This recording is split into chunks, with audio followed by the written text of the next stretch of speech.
Hi, welcome to Business Time. I am Malisha. Remember to subscribe, like, and share.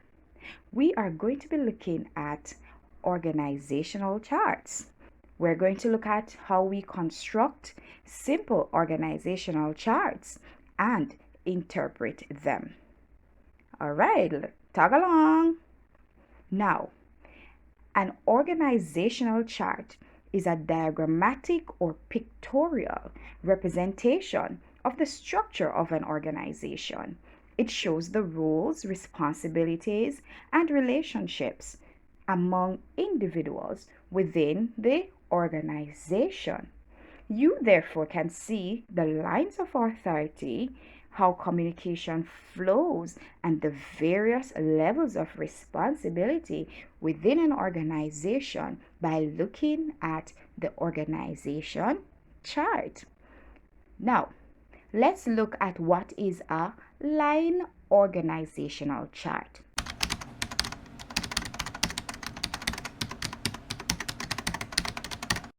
This is one where the line of authority flows from top to bottom. Those with the highest level of authority are at the top, and authority flows downward or vertically to those with the least authority. Now, the line managers are those who are in charge of others directly below them. The line chart is usually used by small and medium-sized organizations.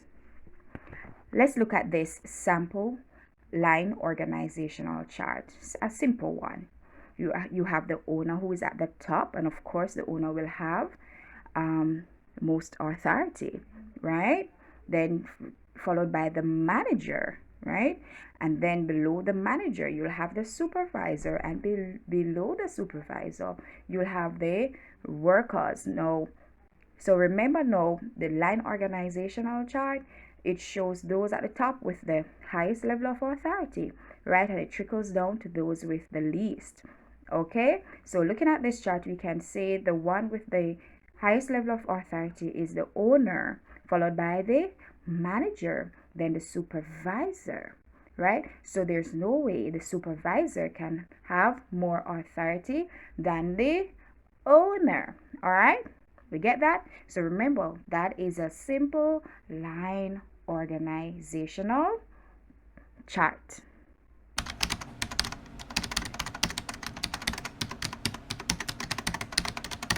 Let's look at the line and staff organizational chart. Some organizations will need specialist help as they grow to give support to line managers, especially when the organization is growing. At first it was a small organization. Now that it has grown, the line manager can be overworked or become overwhelmed with doing too many things, and so from time to time the line managers will need assistance or help, with certain specialist things that they are not so proficient or at, and so will need help. So we have these specialists now who will give support and advice to the line managers. They can also give support to more than one department. It is important to note that these specialists only give advice and they do not give orders to workers. All right. Now let's look at this simple line and staff organizational chart. So at the top, we can see the line structure there, where the managing director is the one with the highest level of authority. And then below the managing director, we have the production manager, the finance manager, and the marketing manager. Now below each of these managers, you have the workers that report to them. Now, the staff aspect of this chart is the legal advisor. So this is a specialist who will give advice to the managing director, and if needs be, to the different functional managers, right? That is the production manager, the finance manager, or the marketing manager. All right. Oh, Another important thing that you must take note of is that the specialists or the staff function is usually shown with broken lines. All right, so when you're looking at a chart, that's one way to quickly pick up who is the specialist in the organization. Okay.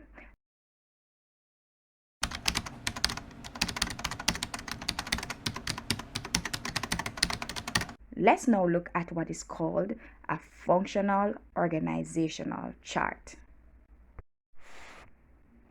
Now, this is organized according to the functional areas of an organization, such as production, marketing, and finance.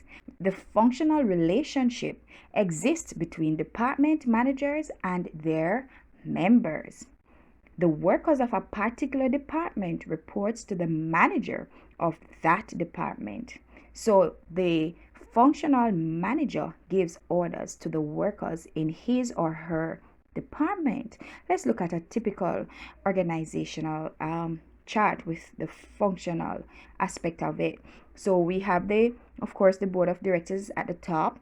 Then you have the managing director, and then the chart will be organized according to the functional areas, all the functional areas that are in the organization. So some of the functional areas here: production, finance, marketing.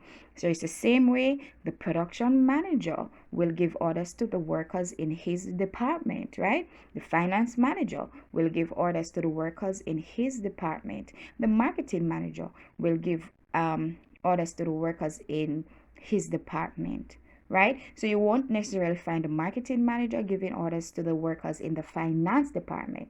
So each functional area manager is responsible for those working below him.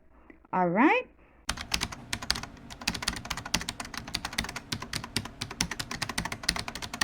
So you must know what is called the chain of command. Now, a chain of command shows the level of hierarchy or command within an organization.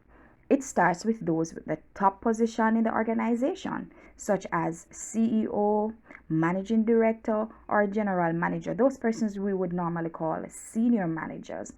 Then you have who we call, or what we call, middle managers, such as the managers of the different functional areas like marketing, production, and all of that.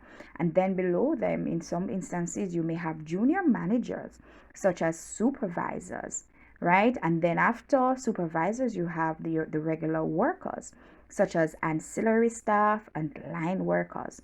Now, lines of communication are therefore established up and down the chain of command, where instructions flow downward from the manager to the worker. All right. So remember now, it shows the level of hierarchy or command within the organization, right? So looking at this diagram, so you see top level management or senior management, which will then you'll have below them middle managers, and then below them you have junior managers like supervisors, and then you have regular workers. So by looking at that, the chain of command will tell you who has the highest authority, then who has the next level of authority. So it basically shows you the level of power, or hierarchy or command that's in an organization.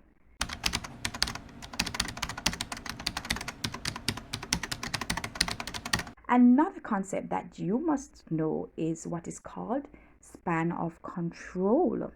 So this is the number of persons or subordinates that someone supervises, right?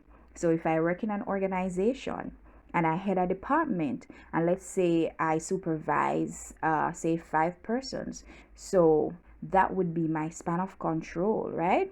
Another thing that you must take note of with a span of control is that it can be wide or narrow. A wide span of control is when someone supervises a lot of persons, right? A narrow span of control is when someone supervises just few persons, a small number of persons. All right? So that is it for organizational charts. Hope you learned something. See you next time.